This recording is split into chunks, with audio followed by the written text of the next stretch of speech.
This is House Planning Help episode 197. Hello, I'm Ben Adam Smith, and this is the podcast for you if you're interested in self-build, because I'm exploring what houses we should be building in the 21st century and try to break down the major roadblocks that may get in our way. Coming up in this session, my guest is self-builder Jon Martin, and we hear the build story behind Dursley Treehouse.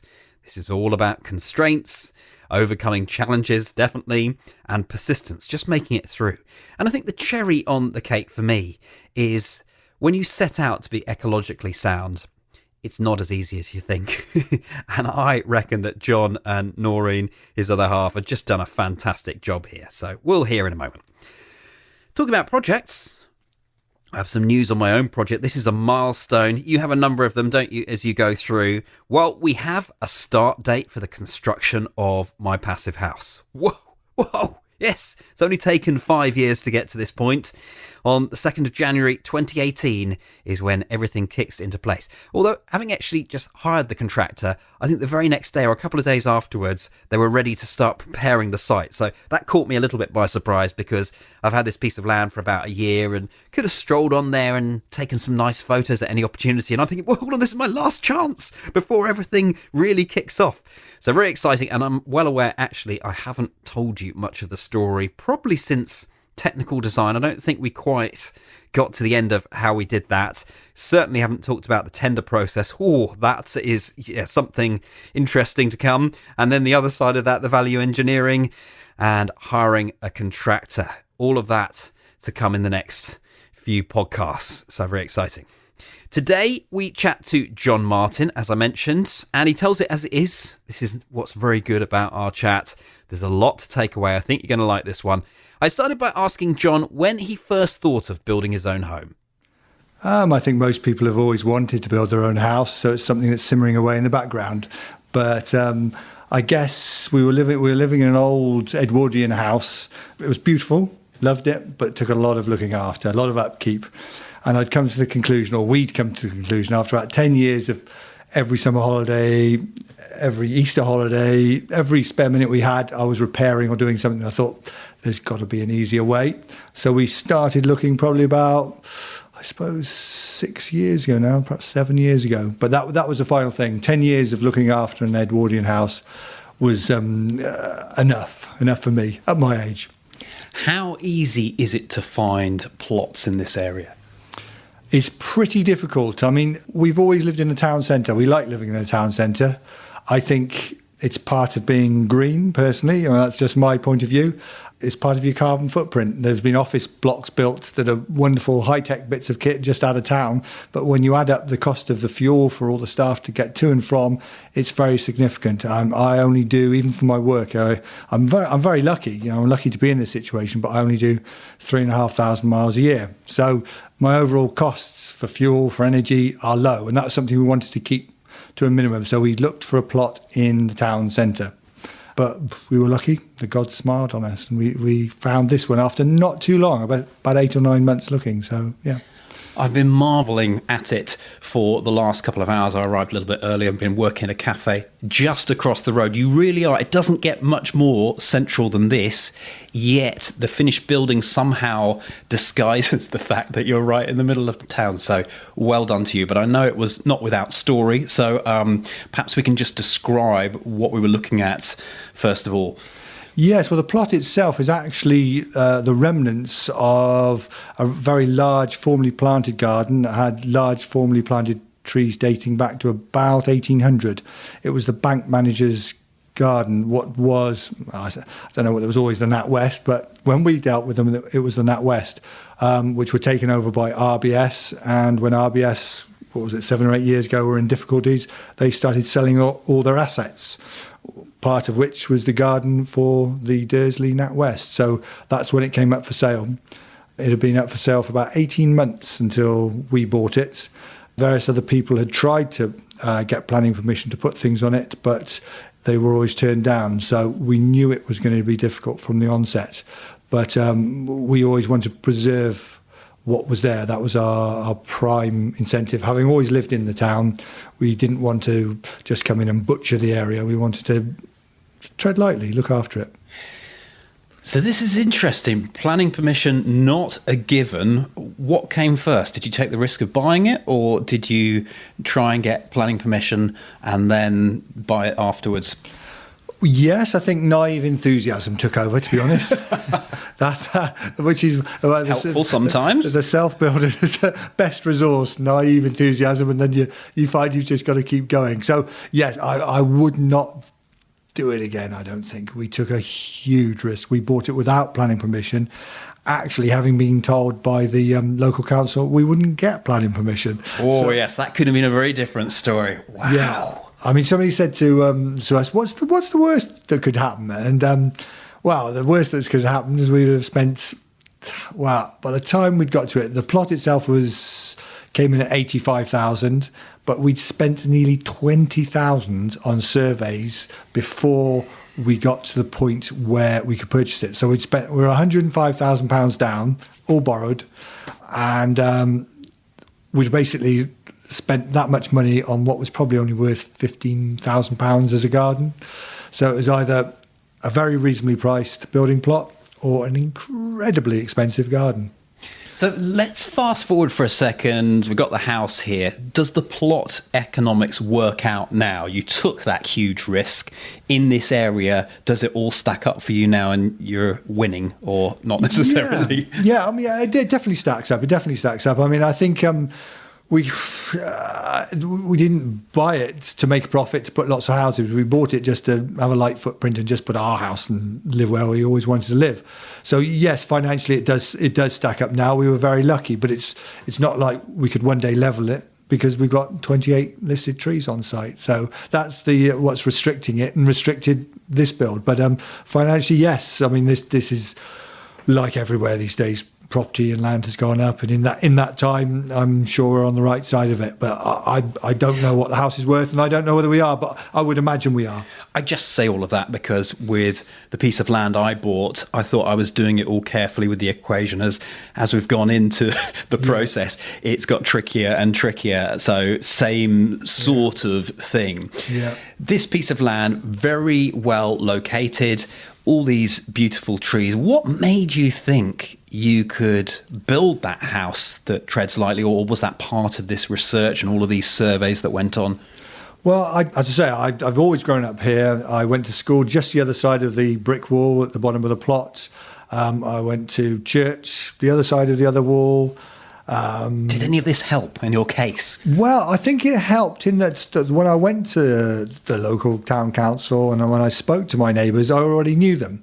So if I said that I was just going to build one house, I wasn't going to say, oh, I'll only build one, then change my mind and level the plot. I think people trusted me and believed me because I was a local boy. So I think that did help, definitely, and I knew who to talk to. I don't think it had any sway, but I didn't get the resistance that I think somebody from outside might not have been taken at face value. And I think I was. We had a lot of local support. So, yeah, it was. I think it did help. It did help. Those surveys, explain to me how that works. So who is advising you to get that? Is it part of this sales process? No, the surveys were really to reassure planning. Basically, once you go to planning, even with your outline drawings, and they cost a fair amount when you're dealing with a REBA architect, and we were in a situation when one of the first stages to get planning permission wasn't like, because we had seen what had gone before. So we'd seen that a couple of other designs had been turned down, so we knew there's no point in replicating what's been turned down. We might as well stop now. So it had to be something of outstanding architectural value to the surrounding area. That was the process we had to go to start. So it had to be so therefore we had to have an outstanding architect, which obviously cost a little bit more. So those plans, and up front again, and up front. So you've started that. Then you've got all the reasons that you're not allowed to get planning permission, i.e. the ecological reasons, the arboricultural reasons, and we have to prove that we can get round the fact that we've got to protect these listed trees, not damage them during the process or afterwards, not damage the wildlife. You know, we have bats, we have I don't think the only thing we don't have is a great crested newt, but we have literally everything else, from badgers to slow worms, you name it. So we had to have the surveys to prove what you've got on the site. Archaeology, there were some Saxon dwellings here once upon a time. Longship. Yeah, we had everything. You name it, we had everything. So there's the trial pits are dug, very small ones. Traps are left out. People are sitting here at 2:00 in the morning listening to the bats, and you're paying all these people, and you've got to have a good design. And those are really those things come from planning, I guess. The fact, one, it can't be an ordinary house, so it's got to be outstanding. Two, they'll say, we want to know what the ecology is at the moment, and you've got to prove that you can get around that, or mitigate that, in the correct term. And the same goes to the trees. We want to know what's there, and then you've got to show how you're going to mitigate that. So you have to pay a specialist to, one, map out what's there, sit there at 2:00 in the morning listening to bats, or setting, not traps, they're mats to show that slow worms have gone by. And, you pay these various experts to first establish what is there, and then help you make a plan of how you're not going to affect that and how you're going to look after it. So it's a two-stage. You pay to do the research, and you pay to come up with the result to show that you're not going to damage that. That's what costs the money. What was the timeline of this stage, and did you get nervous at any point, or was it just, I'm going to keep on at it until we break through? No, I think I got so physically ill, I genuinely thought I was going to die.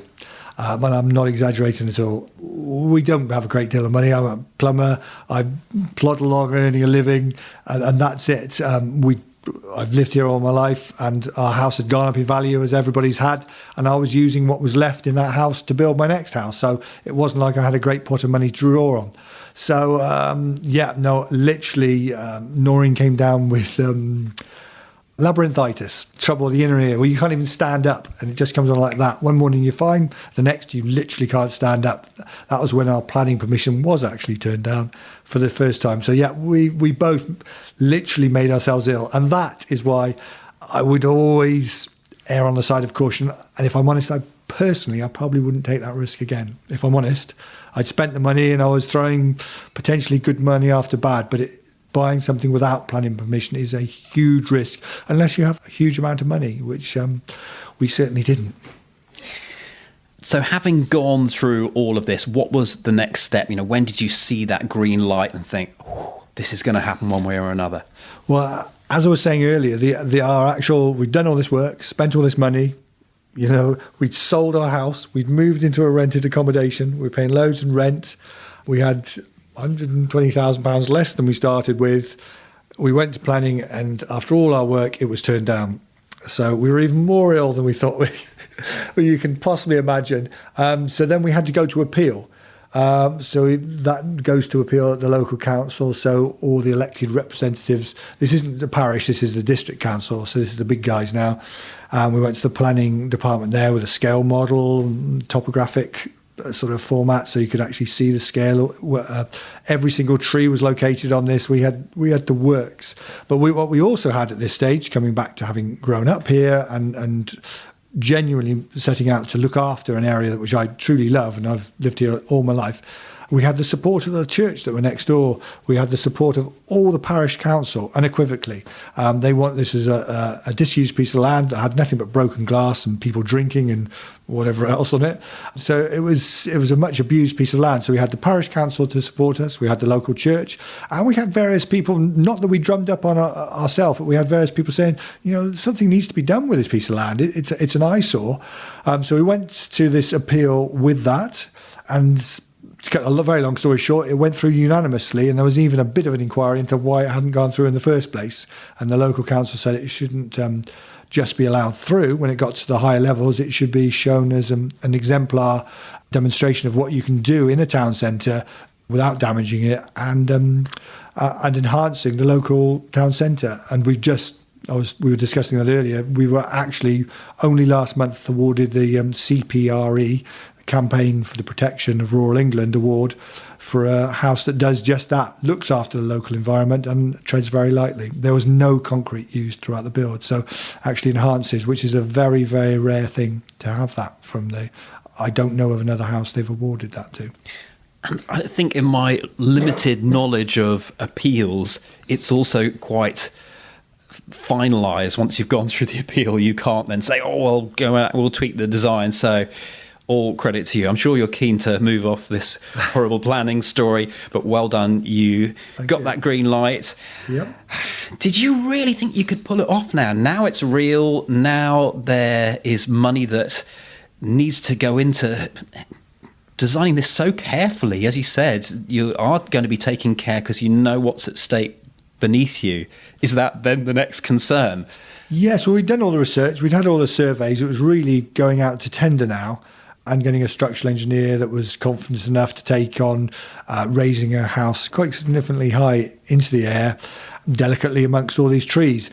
And that was really our stumbling block. There's a lot of people that are keen to get involved in a complicated project initially, but once they're in, they'll either have second thoughts, I think, or become nervous and the price will go up, or there'll be various excuses and this and that, and you've got to do that, and we hadn't realised the other. So I think that can often cause its own problems, as can something that's on Grand Designs that carries its own, it's a public display of whether you can do the job or not. So I think that makes people very nervous. So tenders that we had that were fairly reasonable soon started going up. And that was our next stumbling block, really. So I've never, ever seen a house that is off the ground like this before. And I can only imagine whenever you deviate from the norm, it adds cost and complication in some respect. But when you see the finished building, you never really appreciate that too much. No, I mean, there's various cantilevered sections which were going to be true cantilevers. We ended up using a propped cantilever, i.e. The section of the building hangs out over various sections of woodland. And that could be a cantilever, so it's supported by the rest of the building, and it just sort of sticks out like an arm. But we propped those to reduce the weight of the steel and used very thin, slender legs, like cocktail sticks, effectively sticking up, supporting quite large sections. So we had these very additional legs, but less steel, because we've got lightweight legs sticking out all over the place, effectively, which adds to a tree-like look. So basically we had 16 piles, which all had to miss tree roots. So we had to dig these small excavation holes, 750 mil deep to start off with, just to check there weren't any roots. If there were, we then had to move the position of that pile. And then the structural engineer had to recalculate. So to start off with, you're recalculating and doing things just to start the building process. It's not like saying, I'm going to put a strip foundation down there, fill it full of concrete, and away we go. We couldn't do that. We literally had to have an initial outline plan, dig the trial pits, and then rejig the steel, rejig the design to work around the roots. It sounds like the development, certainly at this stage, is almost organic. You need to just feel your way through this. Again, what's the timeline of this? Yes, well, I mean, again, I think it sounds simple relatively when I say it now, but I mean, we had one building company that basically went bust through the process, which we'd given a deposit to. When we started this project, which was probably 6 years ago now, the building industry was in a very difficult, it was a bit of a downturn 6 years ago. A very difficult situation for a lot of companies. I think in that time, where we were in 2017 now, so in 2011, I think, just to give you an example, and this isn't directly building, I think it was 2/3 of all independent bathroom shops shut within 3 years. So the construction industry and the building industry is in a totally different. And we were just at the beginning, and we're thinking, well, we'll get a good price. We'll get people wanting to build it on a very frugal basis. But what you'd find is that everybody's going bust or putting their prices up because they're worried. So the first lot went bust. The second lot said they could do it, and then turned out they got very nervous, so they wanted to put their prices up massively. So it was that ended up forcing me into the situation. We didn't have any money. We'd lost various chunks of money along the way. We're now probably 3 years into the project. All we've got is a few screw piles in the ground after three and a half years.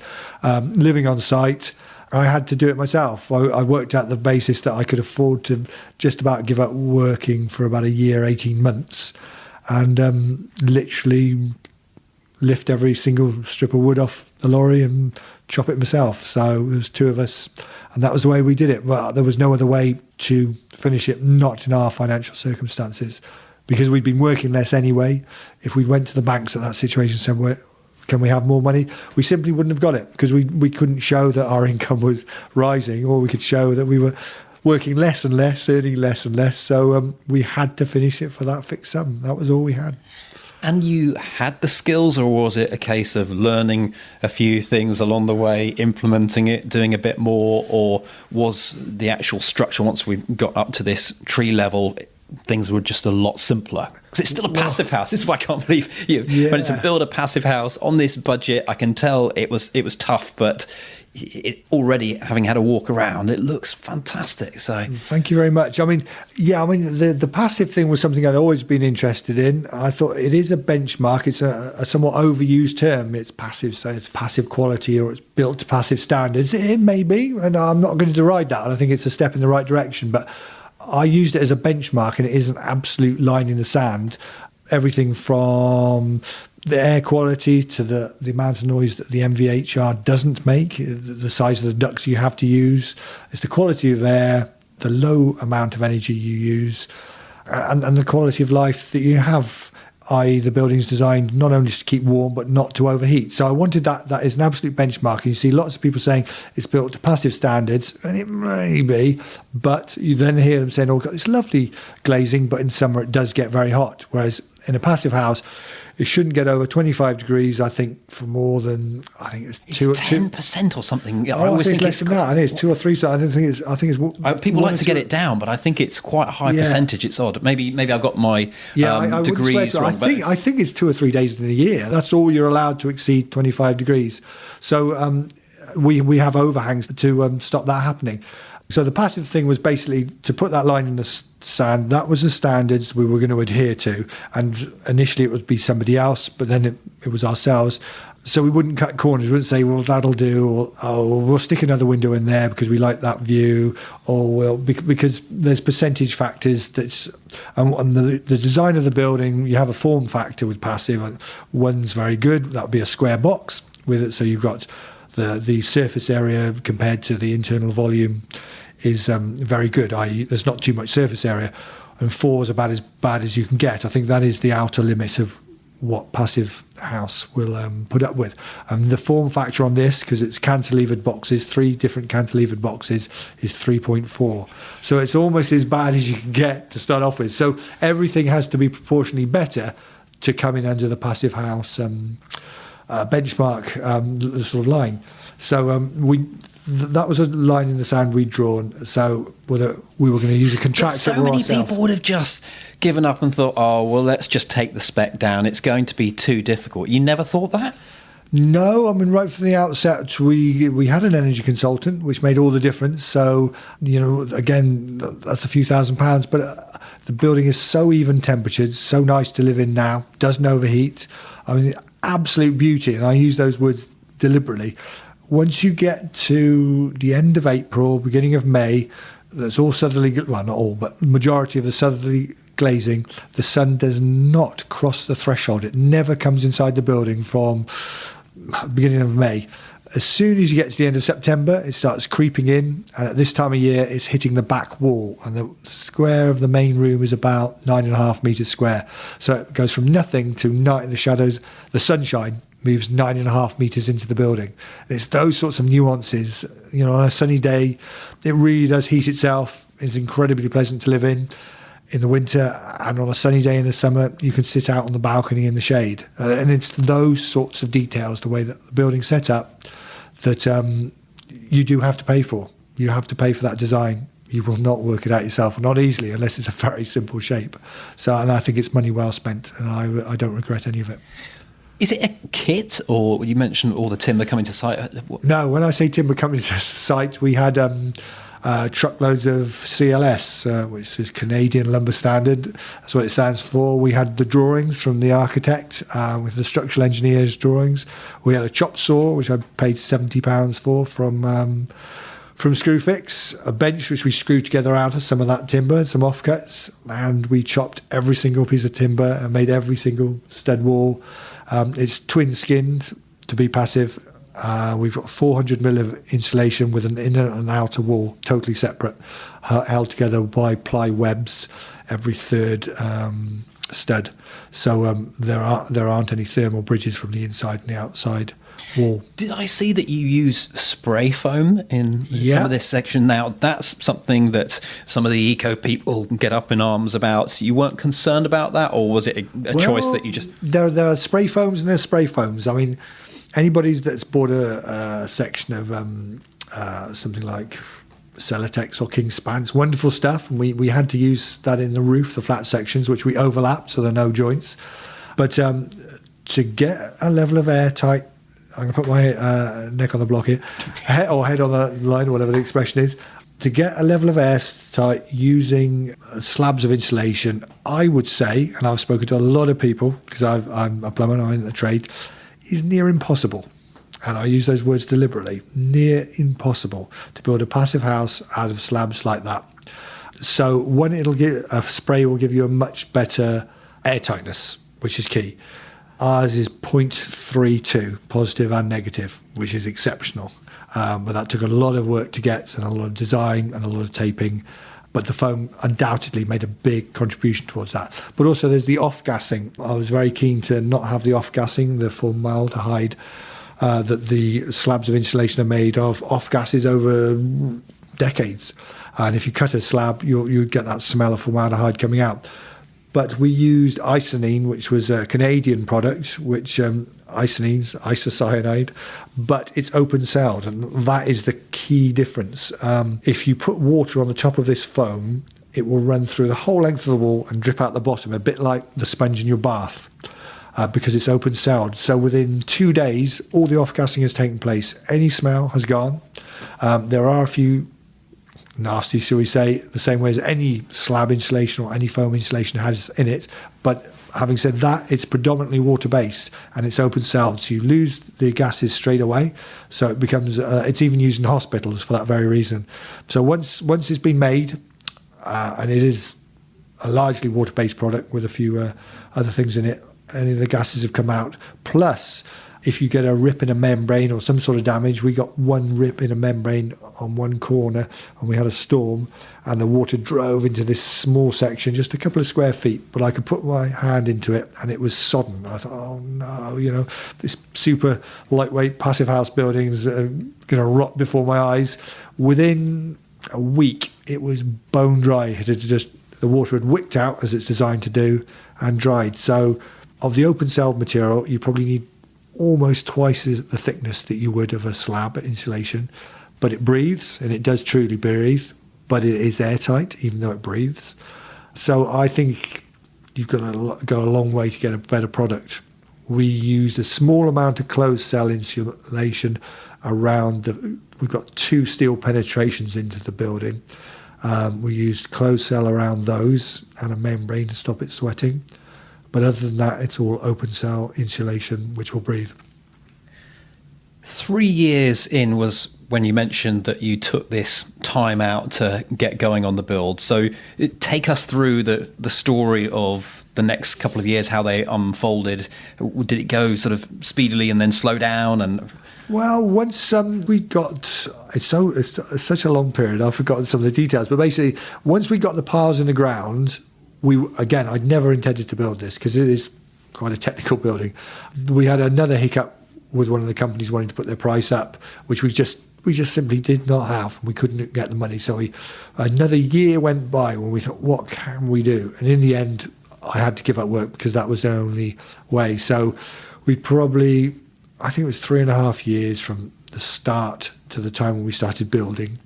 And then about 18 months with 2 of us building all the time, myself doing more than 5 days a week, 7 days a week. We put the roof on, I put we had 10 tons of steel on site, we put all that up. I spent a week at Easter in the rain putting that up we had 2 guys to help us initially, show us what to do, then myself and one other guy, we put that steel up. That took us about 5 days.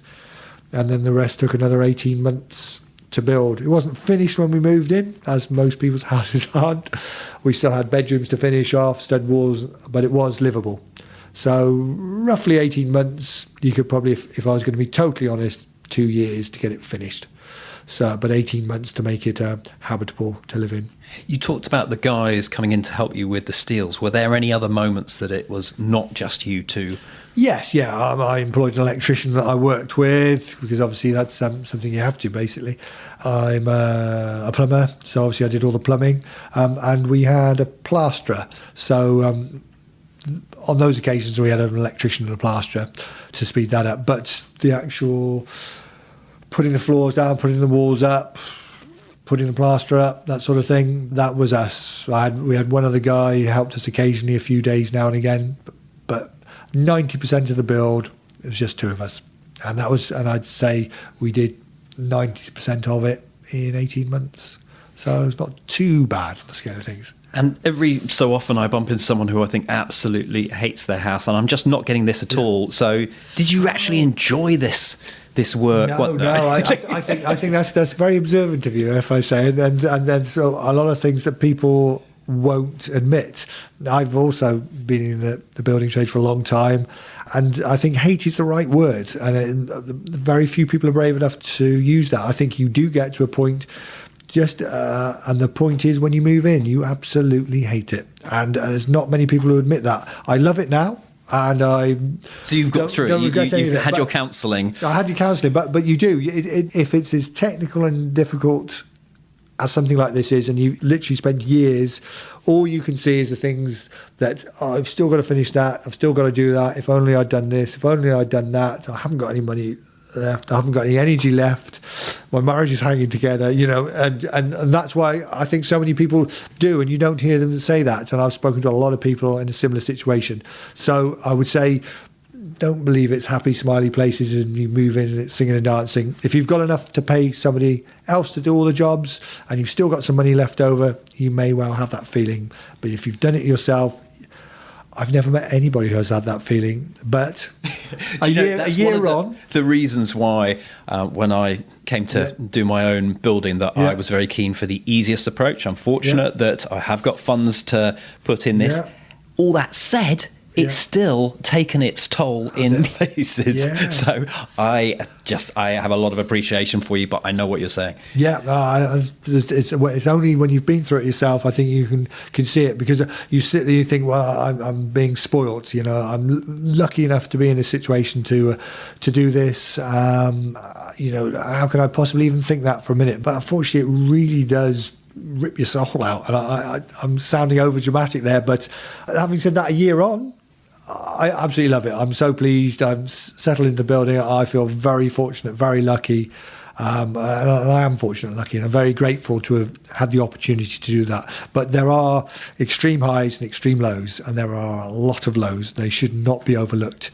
If I was going to do something again, I think I would simplify it. I would not stretch myself so far, and I'd try and enjoy the process more. I did enjoy sections of the process, but I think I could have got a lot more out of it. Had I simplified it, I would have enjoyed the whole thing more. And you're only here for so many years of your life. I think enjoying the process is quite an important thing. So simplify it. You're more likely to come in on budget, and try and enjoy it, because unless you've got stacks of money, which we didn't, it's a challenge. Well, it's a fascinating story. I'm sure there's lots more I could ask, but that just seemed like a very good way to round things off. So my final question, I guess, is if you have any advice for anyone coming into a build like this where they're tackling the edge of a cliff, or I don't know what it might be. Something serious. Yeah, I've been asked this question a few times, and I have thought about it, and I think the single most important thing is try and simplify it. Try not to be too ambitious. Spend the money on the fabric of the building, the insulation, the windows. You can always get a better kitchen later, or better carpets, or even a better floor material in some case if it's a temporary one. So spend the building on the fabric, the stuff that 10 years time, if you're still in that house, that will pay dividends. Simplify the design. Try and enjoy it, but be honest with yourself. All the responsibility, the blame is yours. You've chosen those contractors, however bad they are.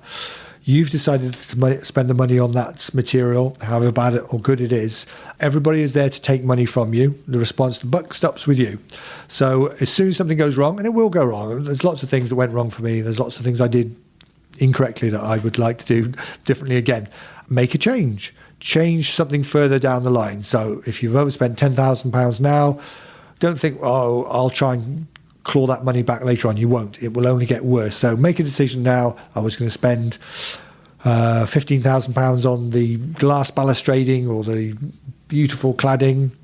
Get a cheaper cladding, get a cheaper balustrade, but make that decision immediately you've overspent, not when you get to the point of needing the cladding or the balustrading, because by that time you'll be not 10,000 overspent, 20,000. So cut early, and that's the only way you'll come in on budget. And we did come in on budget. Well, I think we were £3,000, £5,000 over, but it was only through as soon as something went wrong, make a change.